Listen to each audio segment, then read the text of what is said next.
everybody, and welcome back to the New England Small Business Podcast. My name is Ben Barber. I am your host for this episode.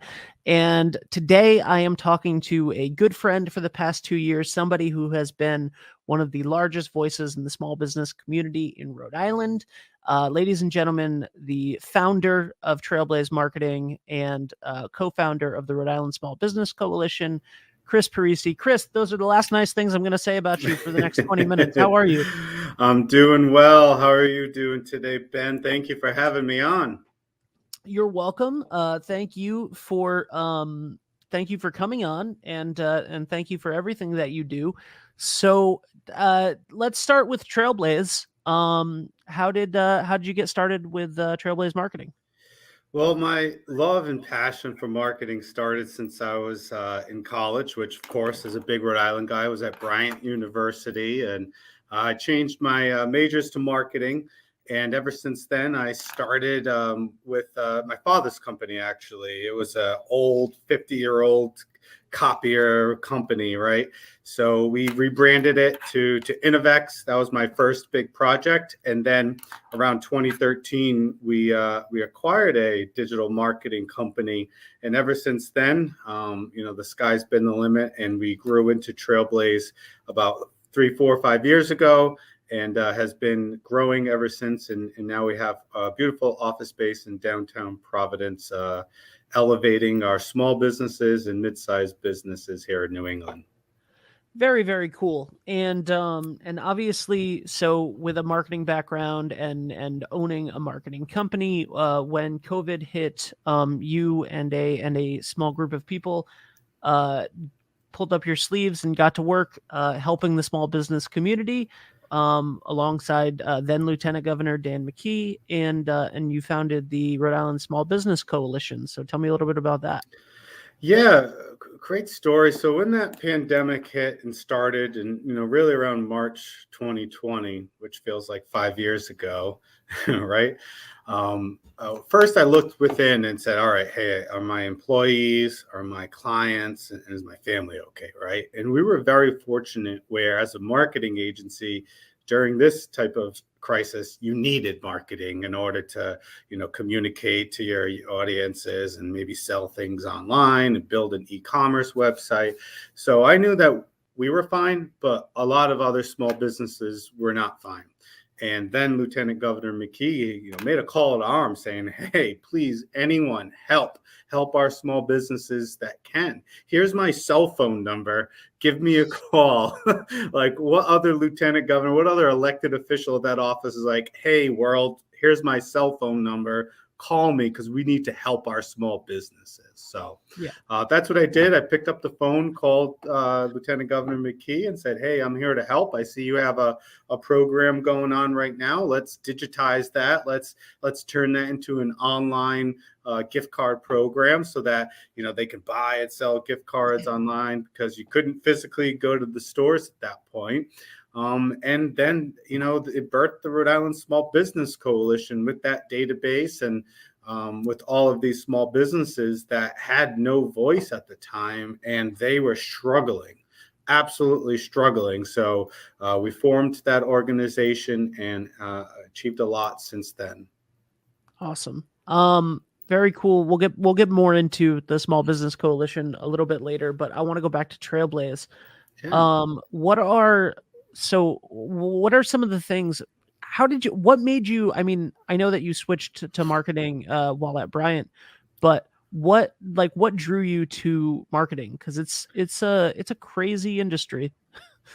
It certainly is. And if I had to give one word answer, it's people. At the end of the day, people is what I'm most passionate about, understanding them, helping these grow, because we understand we don't do business with businesses, we do them with people right behind these businesses. And marketing is essentially understanding who these people are that you're trying to, sell or, market your services or goods to. So I just always had a knack, an interest in how can I, work with these people? How can I help these people out? How can we understand that and make a connection? If you're providing something that they need, how can we best make that connection? And that's really what marketing is, right? At the end of the day. And I just immensely enjoy it, and just always learning, because as you know, marketing is always changing. It's fun. Yeah. No, once you feel like you've gotten a good grasp on something, it changed 10 minutes ago. And that's the really fun thing. Constantly getting texts and emails of like, hey, how come this doesn't work? And you're like, well, this is how you do this. And then they're like, no, that doesn't work anymore. And then you're like, hold on, let me Google it. And it's like, no, that changed. That literally changed. Okay, cool. Give me 20 minutes and I'll figure out the new way. Exactly. It's definitely interesting, and always thinking on your feet, etc. You've also been a part of Millennial RI, I believe, right? Yeah. Or you've had some sort of partnership with them. You want to talk about that? Yeah, I'm on the board of Millennial Rhode Island. I'm actually the vice president. So Millennial Rhode Island is a nonprofit. We're a generational network where we originally, our mission has been and still is for folks to choose RI, right? Hashtag choose RI. Especially when the millennial generation graduated, which was around, the financial crisis at the time, the housing crisis, it was a really difficult time. And we also saw that a lot of great educated folks here in Rhode Island left the state. We actually had the third or fifth highest rate of those that educated in Rhode Island that leave the state, the third highest rate in the country. So we wanted to reduce that brain drain, keep the talent here in Rhode Island, and work together, connect together. And yes, there's some networking involved, but there's also a lot of educational programs. So we had an Adulting 101 series where once a month we would have these online or in person at the time seminars, educating what's it like to buy a home, how do I manage my money, like all these things that may not be actually communicated and educated in our system, but it's a real life thing that was impactful for our generation. So it's a nonprofit that's near and dear to me, and led by Travis Escobar, who was one of the co-founders, and Kyle Pecchio, who is our executive director, and a great group. One of the best things about Millennial Island is the friendships that I've developed over the past 5 or 6 years. And they're some of my best friends right now, and all the great people that we meet in our events as well. I was a part of a couple of those virtual Adulting 101 series, and they were extremely helpful because for some reason we don't get taught a lot of that stuff in school. But it's that has been wonderful. What have been some of the owning a marketing company and helping so many businesses navigate their way through the pandemic? What has been some of the biggest changes and obstacles that you've seen that small businesses have had, other than since the obviously, so like when the shutdown happened for a couple months in 2020, like that was devastating, and I think that we all I think that we all know that. But what else? Like what since then? What has the struggles been from a marketing perspective for these businesses? Yeah, from a marketing perspective, a lot has gone online, right? So they have to digitally transform their businesses and not just rely on one channel of distribution. So if you were a brick and mortar store and that was the only way you sold your products, you now need to add additional channels, whether it's a Facebook shop channel, whether it's an e-commerce channel, and maybe getting into big bad Amazon, right? You have to create multiple channels of distribution because the consumers are now elevated their expectations, and they're expecting things to be at a fingertip within 2 days, right?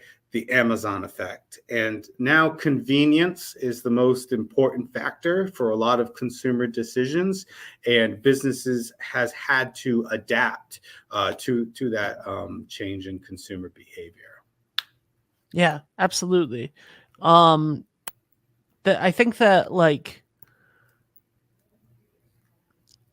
the most important thing that a lot of businesses that I've seen have finally started to grasp in the last 2 years since COVID started is the importance of storytelling, Yes. right? Like because everybody started having these stories that we all were able to relate to anyway, because we were all having this shared experience. So people started telling their stories of how they were going through the pandemic and all of this stuff. And it's been wonderful to see some of those light bulbs click on in business owners' heads of wow, sharing our story really worked here. I wonder if we shared more stories, if people would gravitate to that, and it does, and it's wonderful, and it makes like our jobs so much easier when we're able to tell a good story, and everyone has a good story, right? Exactly. And Ben, you're actually one of the folks that is the vessel to folks tell their story. So you've been playing an instrumental role in having, whether it's government elected officials telling their stories, small business telling their stories, these local gems telling their stories. I mean, what you're doing is really important to our community, so that we can have a medium to share our stories. And you're absolutely right. Storytelling, and the other related part is being authentic, right? So a lot of businesses has realized that I don't need to put on this corporate, glossy, mirror over me. I can just be authentic, and that's what's selling much more. And selling is not even the best word, but that's what's, being able to relate to someone that's being authentic is much more powerful than just trying to, do the tried and true, corporate feel. Yeah.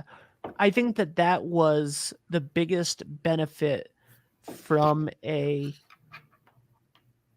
so obviously, like, no one in the world would agree of all of the horribleness of the pandemic more than I would.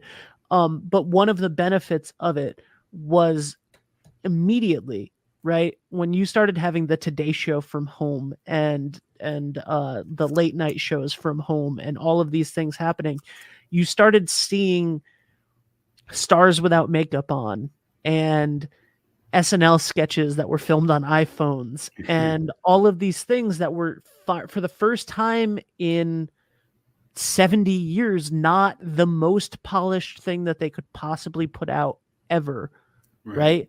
Not like the height of technology, the height of beauty, the height of whatever. It was just real. And everybody, like, the fact that everybody got punched in the face at the same time, and everybody had to deal with it, and everybody was forced to be authentic, right? Like, especially for the first time since, like, the dot-com boom of the, the late 90s, when pop was really, like, when pop music was, like, taking over everything, and it really, like, felt like this new wave of artificial everything.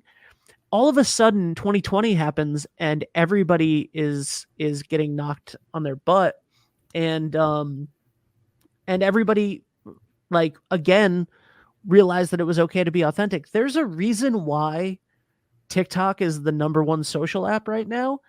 And it's how many, I mean, I don't know how many times I've heard people say, like, Instagram is curated, feels curated, and it makes me sad.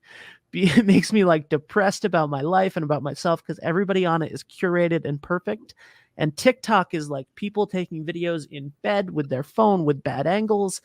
And it's really interesting. Like, and it's super interesting from a branding perspective for businesses, because, now that authenticity is accepted, the little mom and pop shop that makes sandwiches down the road can post a video from their cell phone and have it be accepted by people. And it doesn't have to be, I mean, we always like it when it's the really nice, expensive 4K, like, beautifully shot with a drone image of the, like, that's wonderful, but it doesn't have to be. And that's the authenticity of the last 2 years, and hopefully going forward forever, is amazing. Yeah, I mean, that's a great point. And even to bring it back to the marketing agency, yes, we traditionally have always been, oh no, we need to have the right camera and the right angles. But now we're telling our clients, like, listen, just use your iPhone, record it in this way, in this angle still, and then send it over to us and we can mash it up. And that will be more authentic, to your audience, and also more affordable for you as the client. So it's really working out for everybody. And now there's time for both, right? Like, say you know, if you're gonna make a big ad campaign with a lot riding on it, and maybe you want the sweeping shot and the drone footage and the really nice cameras and the rack focusing and all of that stuff. Like, maybe you want all of that for that. But if you want to post an Instagram story consistently every day at lunch, then get your iPhone out and just learn how to take the video, and then Exactly. send it over to somebody like Chris who can just polish it up. It's Chris's team who can just polish it up a little bit. And that's a beautiful thing. So the coalition has been advocating. I mean, it feels like publicly, obviously, like the funny thing, you and I talked about this before. I said you want Trailblaze Marketing as your lower third there, and you were like, yeah, I should probably remind people that that's what I do. You are so out front as the face of the Small Business Coalition and advocating for small businesses, while running a marketing agency full time, while just getting married and getting ready to do all of that stuff. I don't know how far you want to go into that, but like that's I think you bought a house in the middle of all of this. Like, how are you doing all of this? What does your time look like these days? It's very difficult. I'm going to be honest. It is very difficult to manage multiple organizations, and I do have a problem of overcommitting. I'm also a co-founder of a new organization called RI Startup, so that we can help out the startup scene here in Rhode Island and accelerate that growth. And like you mentioned, Millennial Rhode Island, and yeah, I got some. So excited to have our first child coming soon, have a house, got married. But it's a grind, and I wouldn't ask for anything else, right? So this is what I asked for, so I never complain. But yes, if I would be lying if I said it wasn't tiring and staying up till 10:30 working 12 plus hour days. But this is the time that we need to pull up our sleeves and do what we can to help our small businesses. And I could not just let it go, put it aside, and just focus on my own business. I just couldn't do it. Our small businesses need to ensure that they have this advocacy, they have a big voice, because they're so important for our state. So sacrifices will have to be made, and I'm certainly okay with that, because I know that in the long run, this organization is going to be instrumental for our small businesses, making Rhode Island a more small business friendly state. So pulling up our sleeves, putting in the work in the first few years, and then as we grow and build this organization, have it to be more sustainable. So maybe I can, get some sleep while I'm changing diapers. Of all the things that you've done in the last 2 years, what are you most proud of? I mean, personally, I'm most proud and excited for our first child, without a doubt. And just in Correct case my wife's answer. listening, I Correct will answer. certainly say that. Love you, Megan. Professionally, what I'm most proud of is simply making sure our team here at Trailblaze has been happy, focused, growing, and doing a great job for our clients. And because we have a great team, our agency is where it's at because of the great people that make it up. So I'm really proud of them, and really excited for the Rhode Island Small Business Coalition, that we're having such an impact on the way that the state and grants are operating, from whether it's developing grant programs, whether it's advocating for certain issues that have come to light. And we're doing a lot behind the scenes. And I'm really proud of the progress that we made. And we're just at that point where we're about to take that next step up, which I'm even more really excited about. What's next? What's next is now putting all of these organizations and have them running so that Trailblaze Marketing, the Rhode Island Small Business Coalition, Startup RI, Millennial Rhode Island, they're all connected in a way so that we can make Rhode Island one of the best freaking states in the country for our small businesses, for our people, all of our generations. And that's what I'm most excited about, is just being able to grow it to a point where we have folks, running all of the organizations, and I could just be there to lead and to ensure that we're achieving our vision. And there's some things coming up in the Rhode Island Small Business Coalition. So we're developing a portal so that our members can log in, connect with each other so that we can increase local B2B commerce, connect them with the government so that when they have a question, they don't have to go to a million places. They can go to one centralized location, and even connect them with all of these great BSOs, these business support organizations that are out there.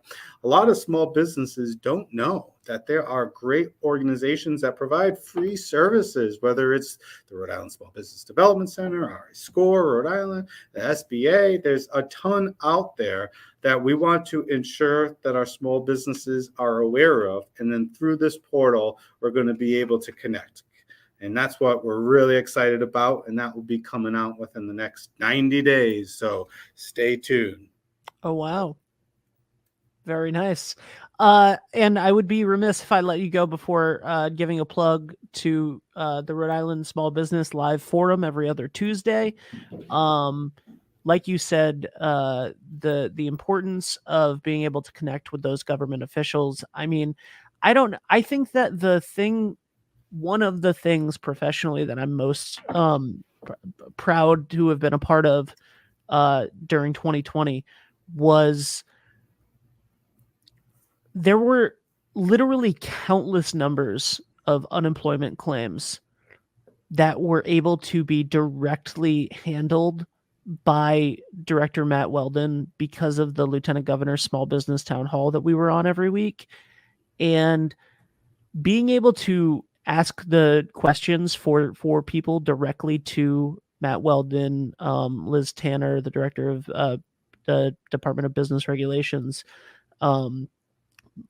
Mark Hayward, the director of the Small Business Administration, like to be able to do those things is one of the that gave me like some of the greatest satisfaction, because we always think that these government agencies, and I don't know how you had the intestinal fortitude to pick up the phone and just call the Lieutenant Governor's cell phone number, because I don't know how you did that. I was the opposite version of that, where they called me, and because I had done some publicity with them for Musqueamicut Beach, and they knew that I had that skill set, and they called me about getting on Facebook Live, and I was like, there's no one else in the state that you could call for this. So I don't know how you I don't know how you had the confidence to I do, because I know you, but like I would never have been able to have the confidence to just call even though we put it out there, to call the cell phone number and be like, yeah, I'm here, I want to help, and I have the skill set to help. But we always think that like these government agencies are like the big bad government agencies, or they're this thing where we have to go through so much red tape and so much whatever. And those small business town halls, which led to the formation of the Rhode Island Small Business Coalition, which led to the formation of this Rhode Island Small Business Live Forum, has really broken down those walls. And it's very clear, like, you can ask this governor a direct question. You can ask this lieutenant governor a direct question. You can ask the Secretary of Commerce a direct question. And when you can't, you can contact the Rhode Island Small Business Coalition and get your things heard. And that is just phenomenal. And I saw so many cases of some people having a problem and then having a direct solution to that problem because of this town hall that we were doing live on the air. So tell me about the Small Business Live Forum and what you guys have been doing there. Yeah, so before I talk about that, I just want to say I'm so thankful that they called you, Ben, because you've been so instrumental in breaking down that layer, right? What those live forums have shown is that, it's people behind these government agencies, just like any of us, just like we realize there's people behind these small businesses. It's true people that give a damn about our small businesses that work as public servants. And there's a lot of great ones out there. Sure, maybe there's some bad eggs and here and there, but I will tell you what, there's a majority of great people, and you mentioned a few of them already, that really give a damn and really do whatever they can to help out the people of Rhode Island and the small businesses. And these live forums have pulled back the curtain, so to speak, and said, hey, you have access directly to your government leaders to help you. And they delivered, and it wouldn't be possible, without you, Ben. So I want to give you a shout out as well. And you are part of the Small Business Live Forum. So the Rhode Island Small Business Coalition hosts that every other Tuesday at 12 p.m., hosted by David Dadakian of Eat Drink RI and coordinated by Jennifer Ortiz of the Rhode Island Small Business Coalition and produced by Ben Barber of 321 Media. And what that is we have one guest, so it's super focused. And with that one guest, we ask them questions that our coalition members submit to us, as well as questions live on the Facebook forum, so that if you had a question for any of these representatives and senators that have been on our call, we've had, the House Speaker, the Senate President, and obviously from the governor down to everyone in the elected office. And more. Now we're getting some candidates that's running for certain offices so that you can speak directly to them as well. So if you go to our Facebook page at RI Small Business, you can follow us, but also subscribe to the event so that you can get notified whenever there's a new broadcast, which again is every other Tuesday at 12 p.m. Yes. And on the ones that on the weeks that the Small Business Coalition is not doing a live forum, there's the Lieutenant Governor's Rhode Island Small Business Town Hall with, I've written it 150 times and I couldn't remember it. And Chris is the last presenter every week on that. Yes. So that fills in. Ben also produces that. And I think I technically, because we started it with Lieutenant Governor McKee, has been the guest that has the most appearances. So technically speaking, and it's great so that we can hear from all these great folks that you talked about, and then the coalition will come in at the end to just give a pulse of what's happening with our small businesses and how we can work with our government to achieve our goals. I love it.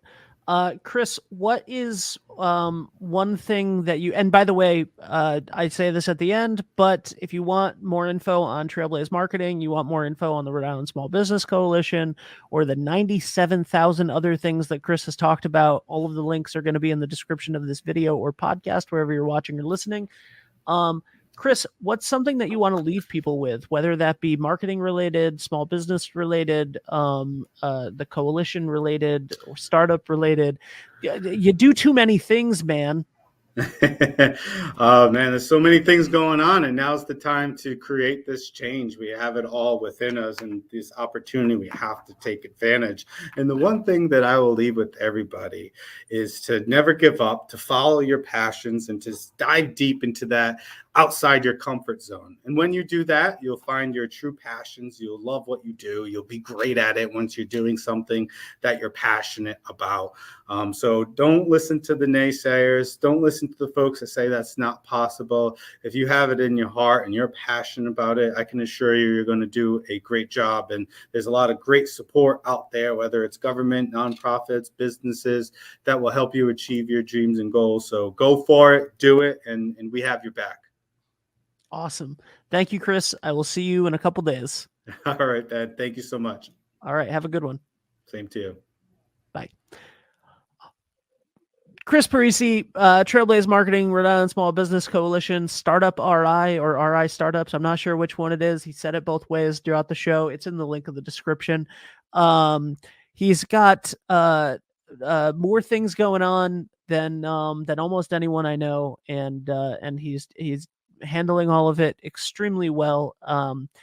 If you are a small business in Rhode Island and you need help advocating for something, then please click that link, go to Rhode Island rismallbusiness.org and check that out, because you can literally, the notion that people can't get things done is a fallacy. It's a fallacy. And connecting with people like the Rhode Island Small Business Coalition, participating in those live forums, participating in the town hall, you really can. You can have a voice in this community. Rhode Island's a small state, and everyone is accessible. So there's no excuse. Thank you, guys. If you know somebody that should be on the New England Small Business Podcast, please let me know. My email is in the description. We'll see you next week. Thank you so much, and we'll talk to you soon.